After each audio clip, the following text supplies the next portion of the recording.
안녕하십니까. 국민에게 보고하다 김태호입니다. 오늘 방송 소재는 보수 집권 플랜, 좌파에게 이기는 방법입니다. 요즘 연일 나라가 너무도 시끄럽습니다. 조국, 바로 그 조국 때문입니다. 조국 사건으로 벼랑 끝까지 궁지에 몰린 여권이 지소미아로 반전을 추진하고 나섰습니다. 우리 보수 우파는 그렇게 보고 있습니다. 그런데 반일 감성 파리도 이제 이미 한번 써먹었기 때문에 이게 잘 먹힐 것 같지 않습니다. 어찌 보면 대한민국의 위기인데 우리는 이 위기에서 정신을 바짝 차려야 합니다. 우리에겐 희망과 기회가 있습니다. 지금 조국 사건으로 우파가 승기를 잡았는데요. 이거 놓치면 안 됩니다. 이거 집중해야 합니다. 지금 상황은 메이저리그 월드 시리즈 결정전, 한국 시리즈 결정전, 이것과 똑같습니다. 실책에서 승패가 결정이 됩니다. 모든 보수 우파가 집중을 해야 합니다. 사소한 실수도 용납되지 않습니다. 자, 그러면 우리는 지금부터 어떻게 해야 하느냐? 이제 모두 목소리를 크게 높여야 합니다. 단지 목소리를 높이는 것만으로도 큰 효과가 있습니다. 정권 실세의 비리에 대해 나쁜 놈이지 이런 식으로 몇 번 얘기하고 좀 분노하다가 이러면 안 됩니다. 우리는 한 명 한 명이 모두 목소리를 크게 높여야 합니다. 이제는 점점 빼고 있으면 큰일 납니다. 개인의 사리사욕, 성취욕 이런 게 중요한 게 아닙니다. 지금 나라가 망하느냐 없어지냐, 지금 이 존폐의 문제입니다.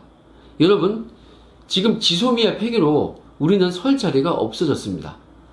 지소미아 폐기로 일본과의 관계가 아니라 미국과의 동맹이 깨지는 것입니다. 한미일 삼각 동맹이 이제는 의미가 없어진 것입니다. 그렇다고 하루아침에 중국과 러시아가 우리를 끌어안겠습니까? 우리는 그들에게 이용만 당할 뿐입니다. 이 나라 지금 큰일 났습니다. 자, 그럼 우리가 이제 큰 목소리를 내고 싸워야 하는데, 문제는 그렇게 적극적으로 싸울 필요성을 못 느껴서 그래서 행동으로 나서지 못하고 있는 것이 현실입니다. 그렇게 엉덩이가 무거우면 우린 또 집니다. 자, 그럼 우리가 그 필요성을 깨닫는 것이 매우 중요한 것인데, 그래야만 자발적으로 행동에 옮기는 것이니까요. 그럼 왜 적극적으로 싸우고 목소리를 다 같이 높여야 하는지 이에 대해서 설명을 드리겠습니다. 중요한 예를 하나 들겠습니다. 이런 겁니다. 좌파와 우파 정치인들이 있단 말이에요. 왜 똑같이 실수를 했는데 보수 우파는 언론과 여론으로부터 그렇게 욕을 먹고 좌파들의 실수는 어물쩡 그렇게 넘어가는 것일까요? 여기서부터 시작되는 것입니다.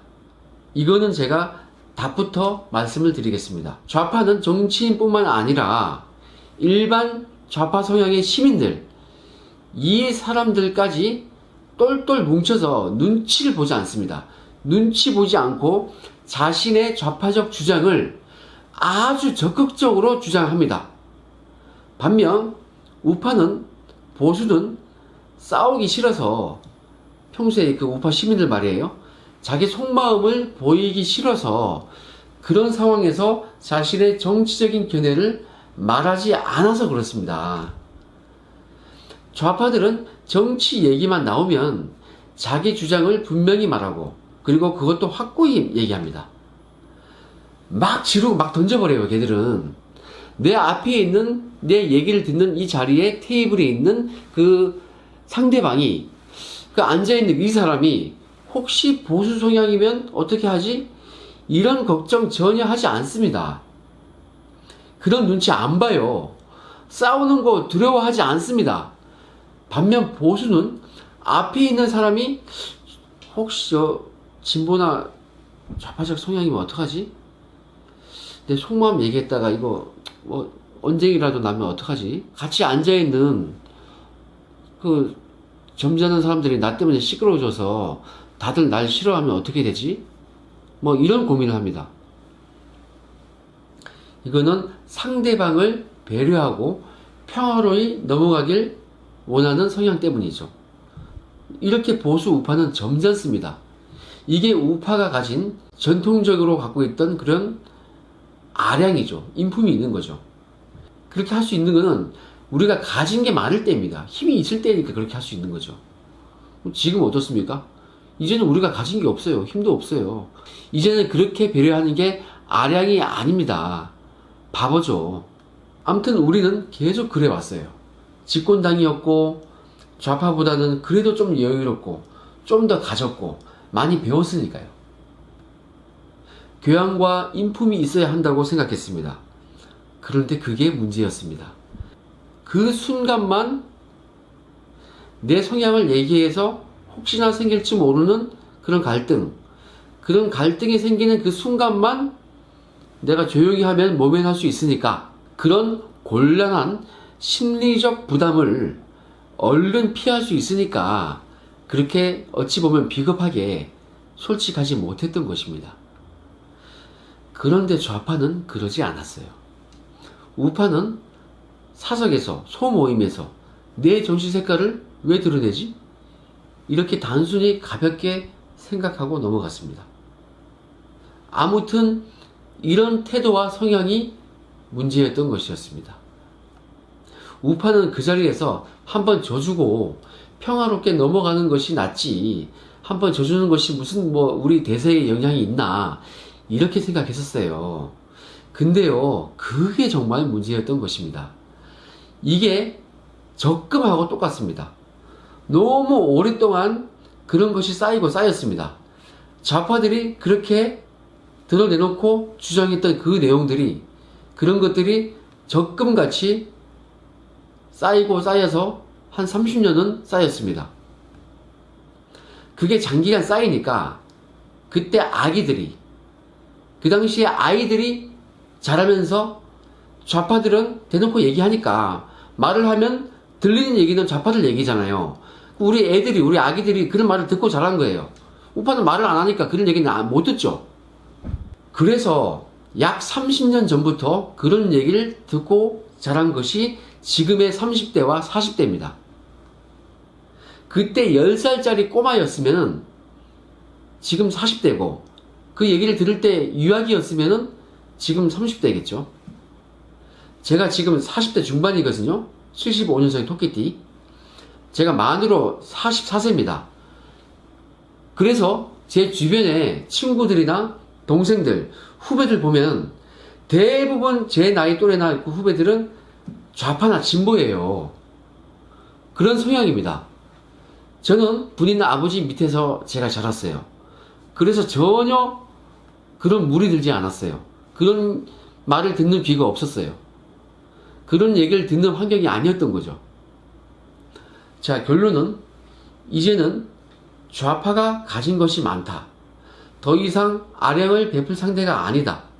그래서 우리 우파 보수의 정치적인 장점을 평소에 강하게 얘기해야 합니다. 눈치 보지 말고 강하게 자기 소신대로 자기 생각을 크게 얘기해야 합니다. 그래야 그런 말을 누군가 들을 거 아닙니까? 그런 얘기를 많이 하고 그래서 많이 들어야 그 사람들이 우파를 이해하는 것입니다. 그래야 우리의 생각과 사상이 듣는 사람들에게 배경 지식이 되는 거예요. 가랑비에 옷이 젖듯이 적금이 쌓이듯이 그렇게 되는 것입니다. 우리가 말을 안 하고 있으니까 그걸 듣는 귀도 없는 것입니다. 그래서 오늘날 우리나라 국민 30에서 40%가 좌파가 돼버린 거 아닙니까? 이거 오랜 교육의 효과입니다. 자꾸 떠드니까 들리니까 자연스러워진 겁니다. 우리는 지금 시작해야 합니다. 지금이라도 하는 것이 가장 빠른 것입니다. 다행히 요즘 젊은 사람들은 많이 깨어 있습니다.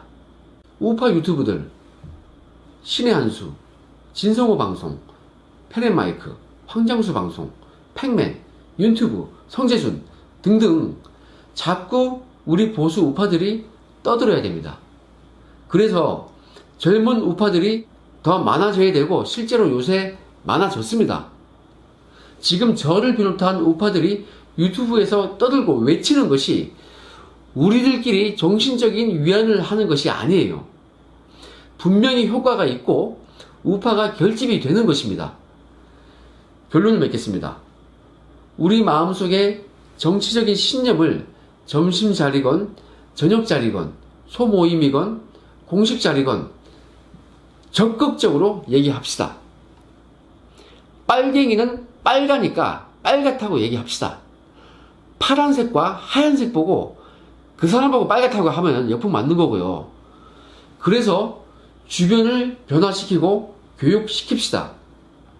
지금 지소미아로 그리고 반일 감성파리 때문에 좌파들이 반격을 하는 태세인데 우리 제대로 크게 소리를 높여야 합니다.